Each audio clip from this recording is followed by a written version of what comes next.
The third night, again, we got to play at night all the time. One of the problems, the second night, we didn't start till late, and we have to go back and break down film at night, and then we'd send Tim over to do the stats.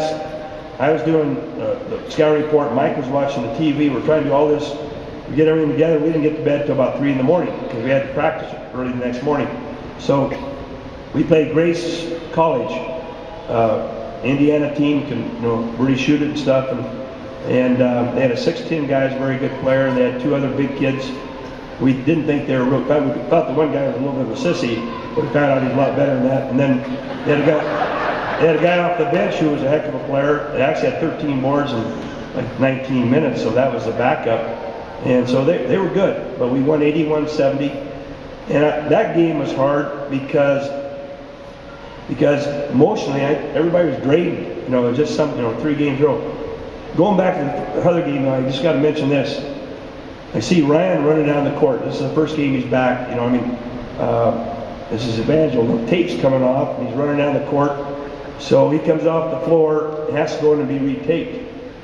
And so we're wearing white jerseys. So Josh Wetzler's got blood on his shirt.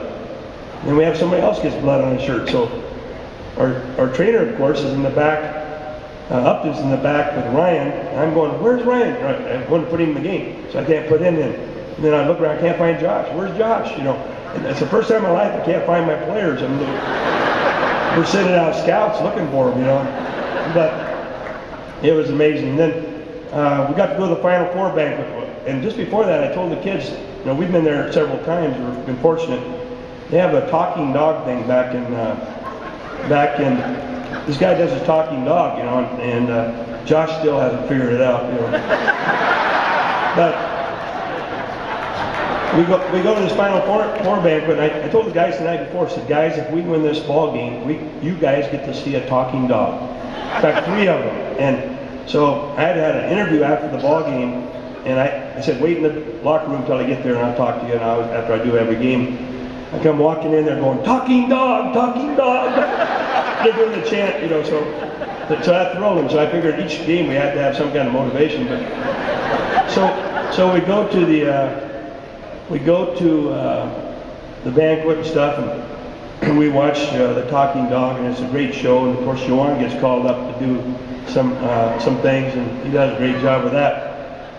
But we're out they have a little break, and they had the talking dog come out there and stand there. And Josh is over there trying to get him to talk, Hey,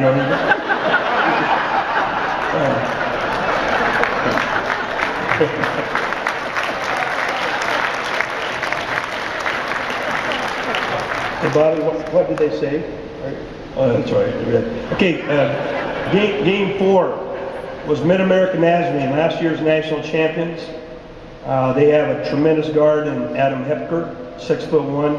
He's one of those guys that I don't care what you do, he gets in the paint and scores or drops it off to his teammates.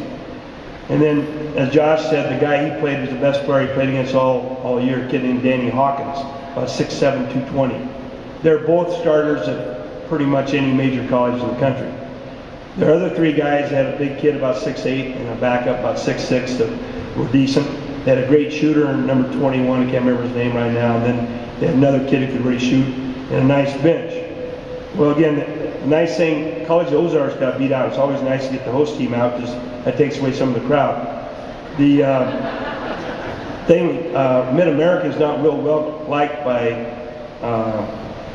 College of Ozarks, so we got the fans rooting for us. And plus we have our fans there, which are unbelievable for a team coming that far. People love us there because we bring a lot of people. And it was a great game. I'm sure a lot of you heard it and stuff or saw it, but a great win over a great team. And again, they were expecting to win it again. And then after that game, we're in the finals and we get to play Bellevue. Now Bellevue, last time we played, and I do this value point thing, I got to figure it out, I think, before the game what we have to do to beat them. And the championship team back in 2004, I told our guys that they're rated, the only team we played that's rated a little ahead in my value point system, so we're going to have to knock down a couple more threes. And we've been averaging 10 a game. I figured we had to hit about 13 to beat them. Well, we hit 15 that night, we won by 9, so that was great.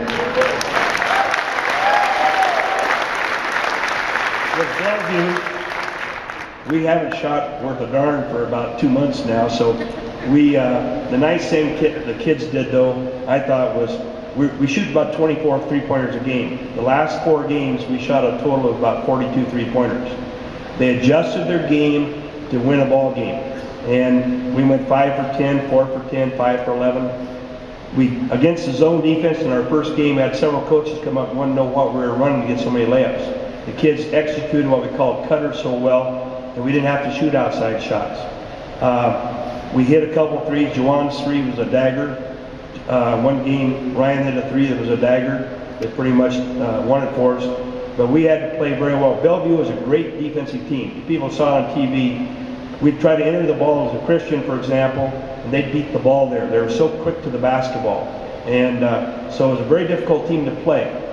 We posted up Ryan a lot, things like that, but we made big plays when it counted, the whole tournament. And it was just amazing. I remember 4 years ago looking down, Kevin Baker hit about a 25-footer, and I remember looking down at their coach, and I swear the other night when Juwan hit his, the guy had the same look on his face. He just went like that, and it was just the same thing. So, but again, what a remarkable thing these young men have done.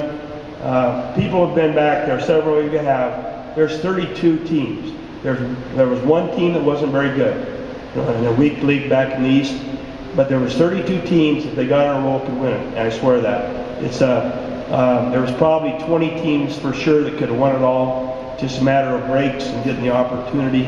And like I said, our kids, we're not, it's kind of like going to the Super Bowl. If you can get there, anything can happen. That's the way we feel. We want to get to the Branson. It's so tough to get out of this league. I mean, this league, we got teams. Concordia comes and beats us. Evergreen beats us here. We're not bad, but boy, it's tough. But we still got there, and they didn't. And that's the thing. You have to be. It's a whole season that gets you there. And our non-league games are important also. We have to win those to have a chance to go. So next year we return a lot of guys. We have 6 red shirts. We've recruited 4 kids have signed. All 4 of those are going to red shirt.